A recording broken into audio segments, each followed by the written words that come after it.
जिद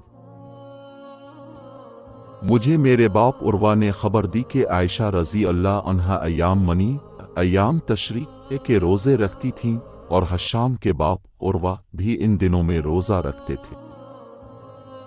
किसी को अय्याम तशरीक में रोज़ा रखने की इजाज़त नहीं मगर उसके लिए जिसे कुर्बानी का मकदूर ना हो। जो हाजी हज और उम्रा के दरमियान तमत्तु करे, इसी को यौम अरफा तक रोज़ा रखने की इजाज़त है। लेकिन अगर कुर्बानी का मकदूर ना हो और ना उसने रोज़ा रखा तो अय्याम तशरीक में भी रोज़ा रखे। और इब्न शहाब ने उर्वा से और उन्होंने आयशा रज़ी अल्लाह अन्हा से इसी तरह रवायत की है।